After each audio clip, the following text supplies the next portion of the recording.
নমস্কার বন্ধুরা, স্বাদে বাঙালিয়ানা চ্যানেলে স্বাগত। আজকে আমি আবার একটা নতুন বাচ্চাদের রেসিপি নিয়ে চলে এসেছি, মার্বেল কেক। দেখুন কত সুন্দর হয়েছে, কত সুন্দর ডিজাইন। একটা ভেঙেও দেখাচ্ছি কি সুন্দর স্পঞ্জি, সফট আর কত সুন্দর লেয়ারিং হয়েছে। এটা বাচ্চা থেকে বড় সবাই খুব পছন্দ করবে। চলুন তাহলে দেখে নিই এটা কি করে বানাবো। এখন আমি মার্বেল কেকটা বানানোর জন্য নেব হচ্ছে 4 টেবিল স্পুন পাউডার চিনি,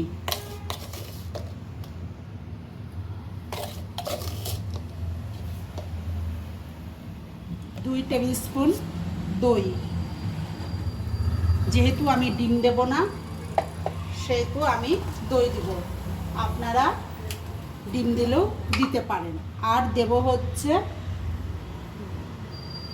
2 টেবিল স্পুন দেশি ঘি।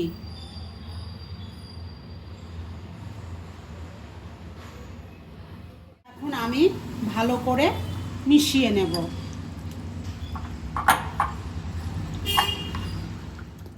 এরকম খুব ভালো করে ফেটিয়ে নেবেন, কোনো দানা ভাব যেন না থাকে। এই যে এটা এখন আমার ফেটানো হয়ে গেছে, এরকম মসৃণ করে ফেটাতে হবে। এটা এক সাইডে রেখে দিচ্ছি। শুকনো উপকরণগুলো নিয়ে নেব। এখন নিলাম হচ্ছে আমি হাফ কাপ আটা। এটা মেজারিং কাপের হাফ কাপ আটা নিচ্ছি। এটা এখন আমি আটা দিয়েই বানাবো। দিয়ে দেবো 1 চিমটি লবণ, হাফ টিস্পুন বেকিং পাউডার, তার হাফ দেব হচ্ছে বেকিং সোডা। এটা এখন আমি চেলে নেব। কেক বানানোর সময় এগুলো চেলে নিলে ভেতরের লাম্পস তৈরি হয় না, ব্যাটারটা বানাতে সুবিধা হয়, তাড়াতাড়ি মিশে যায়। ব্যাটারটার মধ্যে এই আটাটা দিয়ে দেব। এটা এখন আমি ভালো করে এর মধ্যে মিশিয়ে নেব। ব্যাটারটার মধ্যে এখন দিয়ে দেব হাফ টিস্পুন ভ্যানিলা এসেন্স।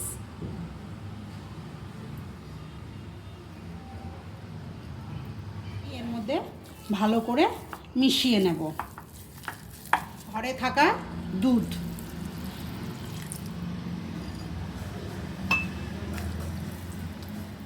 না গরম না ঠান্ডা, এটা এখন দুধটা দিয়ে আমি ভালো করে মিশিয়ে নেব। দুধটা একবারে ঢালবেন না, ব্যাটারটা পাতলা হয়ে যেতে পারে। এই ব্যাটারটার মধ্যে আর একটু দুধ দিবে, এই দুধের কোনো মাপ নাই, কেননা যেহেতু এটা আমরা 2 রকম ব্যাটার বানাবো, সেহেতু এটা যতটা লাগবে ততটাই দেবেন। হালকা হালকা করে দেবেন আর মিশাবেন। এই যে ব্যাটারটা আমার হয়ে গেছে। ব্যাটারটা যখন এরকম উপর থেকে ফেলবেন, যখন এরকম হয়ে পড়বে, তখনই ভাববেন ব্যাটারটা হয়ে গেছে। এই রকম ব্যাটারই লাগবে। ব্যাটারটা এখন আমি অর্ধেক করে নেব। যেহেতু মার্বেল কেক বানাবো সেহেতু ব্যাটারটা আমার 2 রকম ব্যাটার লাগবে। এর মধ্যে আমি 2 টেবিল স্পুন কোকো পাউডার দিয়ে দেব।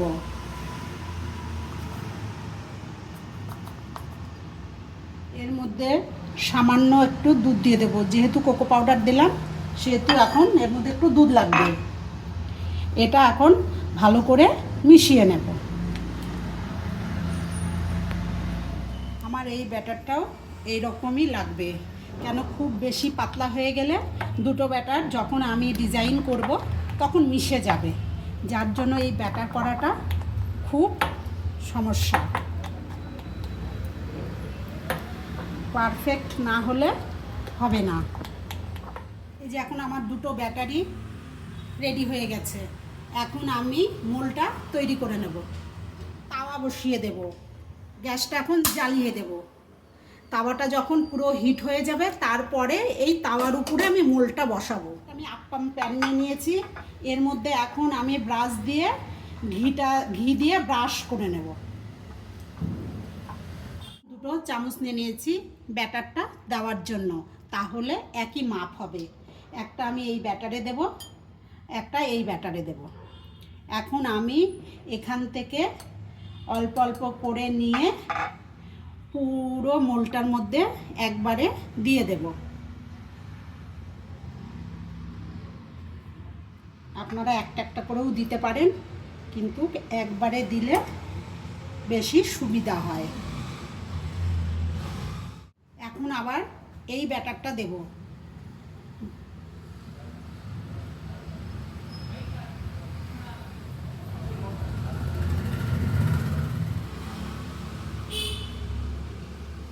আবার আমি সাদা লেয়ার দিব।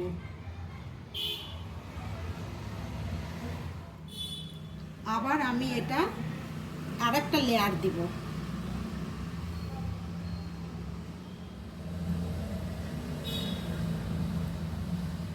এই যে এখন এটা আমার ব্যাটারটা দেওয়া কমপ্লিট। এখন এটাকে আমি একটা কাঠি দিয়ে একটুখানি এরকম করে দেব। এটা কোনো ব্যাপার না, যেরকম সেরকম করে দিলেই হলো। এরকম করে কাঠি দিয়ে একটু এরকম ঘুরিয়ে দিলেই একটা ডিজাইন হয়ে যাবে। সবগুলো করা কমপ্লিট। এটা এখন আমি একটা চাটুর উপরে বসিয়ে দিব। দেখুন বন্ধুরা, দেখতে কত সুন্দর হয়েছে। এটা এখন আমি লো হিটে 15 থেকে 20 মিনিট হতে দেব। কেমন হয়েছে দেখুন বন্ধুরা, কত সুন্দর দেখতে হয়েছে। এখন আমি এটা একবার চেক করে দেখব কাঠি দিয়ে। এরকম একটা কাঠি নিয়েছি, এই যে কাঠিটা সুন্দর ক্লিন বেরোয়ছে। এই যে আরেকটা দেখি, এই যে এখন আমার কেকটা হয়ে গেছে। আমি ঠান্ডা হতে দেব 5 মিনিটের জন্য, তারপরে আমি আপনাদেরকে দেখাচ্ছি। এখন ঠান্ডা হয়ে গেছে, এটা এখন আমি মোল্ড থেকে বের করে নেব। একটা চাকুর সাইড দিয়ে করে, এই যে দেখতে কত সুন্দর হয়েছে, না হাত দিয়েই উঠে যাচ্ছে, এত সুন্দর হয়েছে। একবার হলেও বন্ধুরা বানাবেন, বাচ্চারা ভীষণ পছন্দ করবে। এটা বাচ্চারা শুধু না, এটা বড়রাও বেশ ভালো খাবে, আর বাচ্চারা তো খুশি হয়ে যাবে। এই দেখুন একদম নরম সফট, কত সুন্দর। এই যে একটা আমি আপনাদেরকে ভেঙেও দেখাচ্ছি, ভেতরটা কত সুন্দর হয়েছে দেখতে। দেখুন বন্ধুরা, দেখতে কত সুন্দর হয়েছে। প্রত্যেকটা ইসের ডিজাইন কত ভালো হয়েছে। একটা ভেঙেও দেখালাম যে লেয়ারিংগুলো কীরকম হয়েছে। আশা করি আপনাদের রেসিপিটা দেখে খুব ভালো লাগছে। ঠিক আছে, এখানেই আমি শেষ করছি। পরে আবার আসবো নতুন কোনো ভিডিও নিয়ে।